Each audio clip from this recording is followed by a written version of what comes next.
Chapter 7 The Short Way Home. Grover couldn't concentrate at school that day. The classrooms were alive with whispers about the terrorist in the woods, and the bloody letter, and what Brenda Beeson said it meant. Even his teacher seemed nervous, Grover thought. She kept glancing out the window, and twice she came up with the wrong answers to the problems she was explaining. After school, still more kids surrounded Grover and asked him to describe what he'd seen. He wished he could tell them that the prophet herself had come to examine the bloody cloth. She was the one they were curious about. But no one had seen her since she'd had her vision. Besides the doctor, no one but Mrs. Beeson and her small, devoted group. Grover remembered seeing Althea Tower in the bookshop sometimes before her vision, but she hadn't been interesting then. Just a sort of fluffy-haired woman with rimless glasses and dust on her fingertips from handling used books. She'd always smiled at him when he went in there, but she never said much. She was pale, as he recalled, and wispy, and had a quiet voice. But now he'd like to get a glimpse of her, to see if her eyes looked scorched and her hair frizzled like electric wires, to see if her face looked blasted or frozen into astonishment, or whatever look there might be on the face of a person who had been shown a vision by God. If it really was God.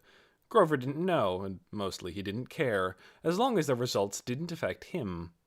He ended up spending so much time talking to the kids in the schoolyard that he was in danger of getting home late.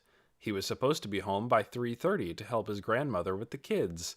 If he got home after his mother did, she'd tell his father, and his father was sure to yell at him. So he decided to do something he rarely did, because it was a bit of a risk. Take the short way home.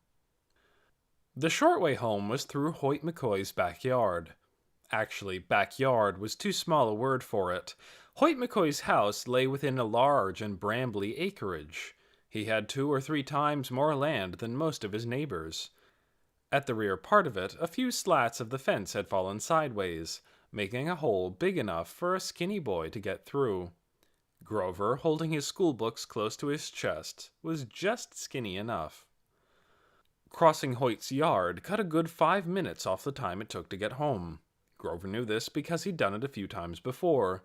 The only risky part was at the back corner of the property, where the house stood. Here he would be within view of some windows, and anyone happening to be standing by them. But so much overgrown shrubbery grew up the back of the house, and the windows were so coated with dust and grime, that he didn't think the chance of being seen was very great. This time, though, he was wrong. As he came up behind the house, staying as close to the fence as he could, and trying not to crunch too much on the fallen leaves, an upstairs window flew open. The deep voice of Hoyt McCoy rang out. "Halt, trespasser! I have you in my sights! Vacate these premises immediately!" Grover stopped so fast that he dropped his books. He froze, hoping the bushes would hide him. He waited, watching the open window. Did Hoyt mean he had a rifle trained on him? Would he actually shoot it? Grover didn't know. So he stayed where he was until finally the window closed. Then he waited a little longer, and at last he bent to pick up his books and moved on, staying in the shadows, setting each foot down with great care, until he came to the gravel drive that led out to the street. Then he ran. Hoyt McCoy was one of Yonwood's oddities. He'd moved there about 10 years ago from a university town somewhere. For a year or so after he'd bought the house, workers from out of town had come every day, and sounds of drilling and sawing and hammering had issued from inside. People thought maybe Hoyt's family was coming to live with him, but no. Hoyt lived alone. Sometimes he went away for weeks at a time, leaving the gate across his driveway padlocked. When he was at home, he seemed almost never to have visitors, although a few times Grover had seen a dark green sedan turning in at his driveway, in which there were always 2 men in suits. They were probably tax collectors, Grover thought. It wasn't likely Hoyt McCoy would have friends. He was tall and gaunt, with caved-in cheeks and dark hollows around his eyes. He walked with his shoulders stooped and his head craned forwards, as if he were looking for something to pounce on. And, in his way, he did pounce on things. Everything met with his disapproval. On days when Hoyt showed up at the market or the post office or the drugstore, Grover had seen him tut-tutting at loud children, shaking his fist at cars that came too close to him, and scolding clerks for being rude. He also scoffed at everything Mrs. Beeson said about the prophet's vision. "Orders from heaven," he would say, pursing his lips. "Nonsense. She doesn't know. I'm the expert on heaven, not her. If you want to know about celestial matters, ask me." But no one ever did ask him, as far as Grover could see. Hardly anyone ever spoke to him at all, if they could help it. When Grover got home, only a little bit late, he found his grandmother in the living room in her usual spot, the armchair by the heater, with a baby on her lap. All around her, little kids of various ages crawled and toddled, babbled and cried and screeched. The TV was on. A newsman was saying that the president had set a deadline of 1 week, exactly 7 days, for the Phalanx nations to deactivate their missiles. Otherwise, the United States would have no choice but to... His grandmother aimed the remote and flicked off the TV. "Heard there's more trouble in town," she said. Grover dumped his books on the side table. "I was the first one there, Granny Carey," he said. "I was the one who told Andy." "Good for you," said his grandmother. "On top of things as usual." One of Grover's little brothers whacked his sister with a stuffed animal. The little girl wailed. The baby on his grandmother's lap started to cry. This was how it always was at Grover's house. He had 6 brothers and sisters, all younger, who created a constant uproar. His father worked as a handyman, and his mother worked at the dress shop, so his grandmother was the one who minded the children. Grover had to mind them, too, when he came home from school. All of this meant he was always short of time for homework and time for other things that were more important to him than homework. "Look here, Grover," Granny Carey said. "I found some good ones for you." She leaned over and picked up a stack of magazines from the floor. "There's one that gets you $10,000. Another one gets you a car, but you could trade that for cash." "Great," said Grover. He took the top magazine and opened it to the page his grandmother had dog-eared. "The Fabulous Dorfberry Sweepstakes," it said in big red letters. "Hundreds of prizes. Grand prize $10,000. He read the fine print. All you had to do was collect 5 box tops from Dorfberry's cornmeal products and fill out an entry blank. Easy. His family ate a ton of corn muffins and cornbread. He could collect 5 box tops in less than a week.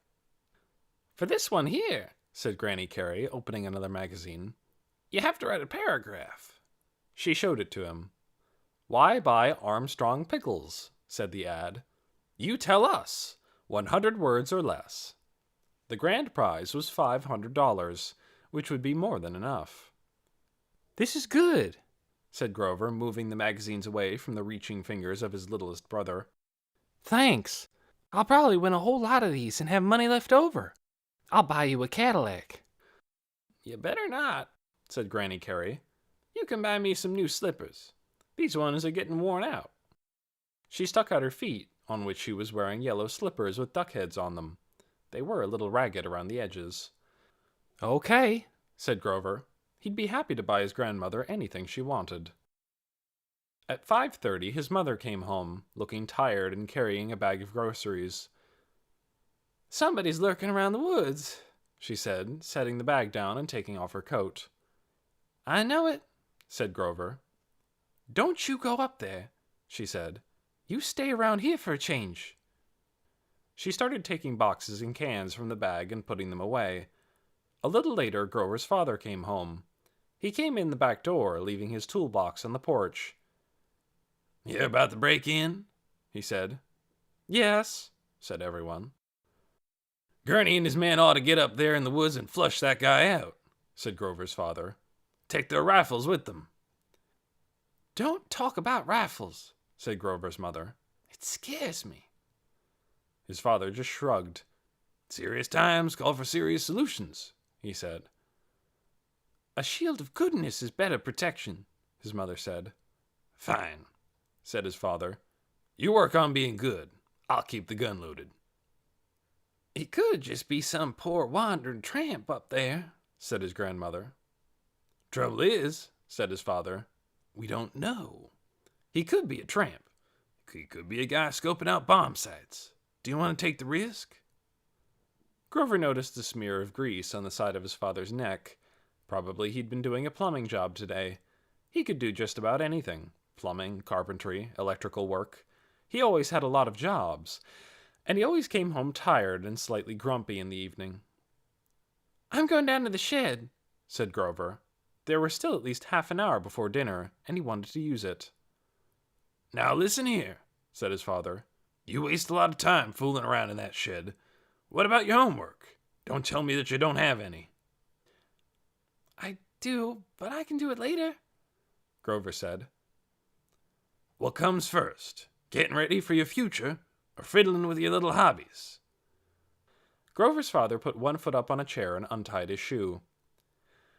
If you're going to do something useful with your life, you've got to get started. I am going to do something useful, Grover said. Not the way you're going, you're not, said his father, untying the other shoe and letting it thump to the floor. He started in on the rant Grover had heard 1,000 times. You have to think practical. The world is headed for disaster. I think we can say that for sure. But afterward, assuming the human race survives, there's going to be a big need for builders, architects, engineers. Study a little harder, and you could be one of them. But Grover had other ideas. He picked up his books and went back to his room. He flopped onto his bed. Instead of going down to the shed, he'd put the finishing touches on his application tonight, the one that was going to change his life. It was in the slim blue notebook he carried with him everywhere. But where was the notebook? He had his English book, his math book, his history book, but not his blue notebook. Had he left it at school? He wouldn't have done that.